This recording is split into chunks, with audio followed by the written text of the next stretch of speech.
At graduation, I finally mustered up the courage to confess to my crush. But I got so excited that I dashed toward him. I got hit by a car. When I woke up, my crush stood right in front of me, staring at me coldly. You're awake? Great. Let's discuss the divorce agreement. Me? I haven't even confessed yet. How did this turn into a divorce? I opened my eyes. I find I was in the hospital. And there he was, Zach, standing by my bed, still as handsome as ever. This might be the first time we've been this close. Zach was looking up at the four drip, but his gaze slowly shifted to my face. I accidentally noticed the ring on his left hand. I've had a crush on him for so long. So, he's already taken. Suppressing the bitterness in my heart, I forced a smile and greeted him. Zach, what are you doing here? As I tried to sit up, I noticed that my arm was wrapped in thick bandages. The next second, Zach sat on the chair beside my bed, his voice cold and distant. Jennifer, risking your life just to push for a divorce? I stared at Zach, completely confused. What is he talking about? Divorce? I haven't even graduated yet, let alone gotten married. Where is this divorce thing coming from? Just then, a nurse came into the room, holding a tray for bandaging wounds. Dr. Williams, you're still here? Miss Niles, you don't realize how lucky you are. You were hit by a car, but thankfully Dr. Williams happened to be nearby. He gave you emergency care right away. Otherwise, it wouldn't just be a broken arm you're dealing with. The nurse bent down and carefully disinfected my wound. After she rested my hand on the side of the bed, I noticed I was also wearing a ring on my right hand, and it matched Zach's ring. A couple's ring. After the nurse left, I grabbed Zach's sleeve in a panic. Zach, you graduated from NYU Medical School in 2018, right? He frowned, clearly annoyed. He shook my hand off and looked at me coldly. Since you're awake, let's go over the divorce agreement. This is absolutely ridiculous. I was on my way to graduation, got hit by a car, and now I'm being accused of faking an accident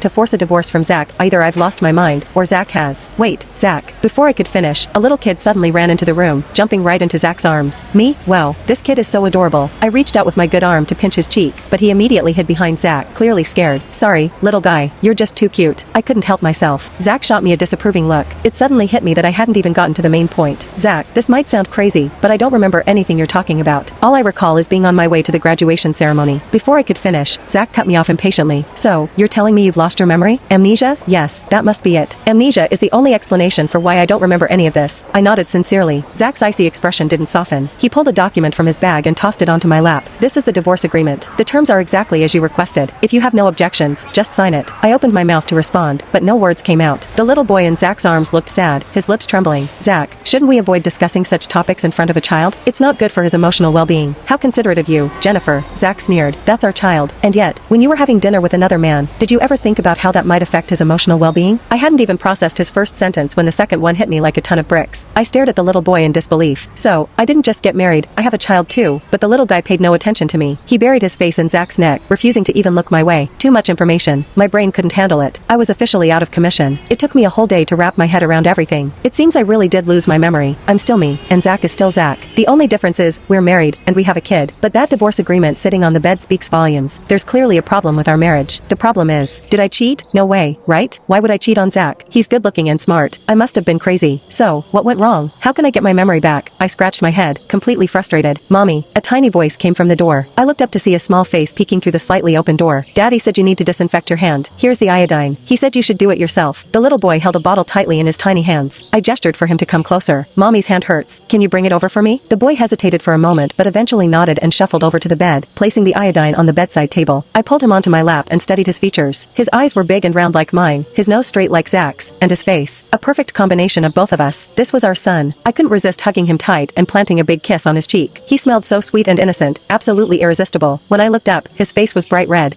He froze for a moment before wrapping his little arms around my neck and hugging me back tightly. He leaned in and whispered in my ear, Mommy, you smell nice. This little guy is the sweetest thing ever. As I basked in the joy of my son's affection, the door opened again. Zach entered, his familiar presence filling the room. Daddy. The little boy immediately ran to Zach and held his arms out, waiting for him to pick him up. Zach had just showered, wearing casual loungewear. His hair was still slightly damp, with droplets running down his neck and disappearing into his collar. I swallowed. This man was dangerously attractive. As he came closer, my heart started racing. But then Zach's words shattered my moment of bliss. Jennifer, don't you think it's a little late to start being a good mom to Cooper? I didn't mean to. I tried to explain, but the look on Zach's face told me he wouldn't believe a word I said. So, I stayed silent. Whatever. Do what you need to do. I'm heading out. As I left the study, Cooper peeked out from Zach's neck and gave me a glance. Watching the two of them so close, a wave of sadness washed over me. What good are a husband and child if my husband doesn't love me? Even my son seems closer to him. I started questioning everything. Why did we get married in the first place? Why did we have a child? Nothing has changed. Except for me. The master bedroom had only one large bed. The entire room was decorated in a minimalist minimalist black, white, and gray palette. Apart from that, it was immaculately tidy, with a light scent of gardenias floating in the air. I recognized it instantly. It was my favorite fragrance. I headed to the walk-in closet, looking for my pajamas, but all I saw was a row of black clothes, and they were all men's clothing. I had no choice but to knock on the door of Zach's study. Zach, honey, sorry to bother you. Zach looked up from his laptop, adjusting his gold-rimmed glasses. His whole demeanor was both tempting and distant. Do you know where my pajamas are? I looked through the closet in the master bedroom but couldn't find them. Zach stared at me for a few seconds without saying a word. Just as I was about to give up and leave, he suddenly stood up and walked toward me. He towered over me, standing at 6'1" while I barely reached 5'5". I felt like a child standing in front of him. Zach smirked, slipping his hands into his pockets. So, are you planning to carry on with this amnesia act? I gulped, unsure of what to say. The truth was, even if I told him the truth, he wouldn't believe me. Thankfully, he didn't make things difficult this time. He walked past me, heading toward another part of the house. I stood there, confused and not sure what to do next. He glanced back at me from the corner of his eye. Well, aren't you coming? I immediately followed him, keeping a safe distance. Thanks. 2 minutes later, I eagerly opened the closet door in the guest bedroom to grab my pajamas. But the moment I saw what was inside, I slammed the door shut, my face flushed with embarrassment. Oh my god, I didn't even finish my sentence, but I knew Zach understood. He stood by the door, arms crossed, silently watching me with a look that said, keep going, I'm just here to watch the show. Taking a deep breath, I slowly reopened the closet door. Tiny scraps of fabric, there was hardly anything to cover up with. Was this how I dressed after graduation?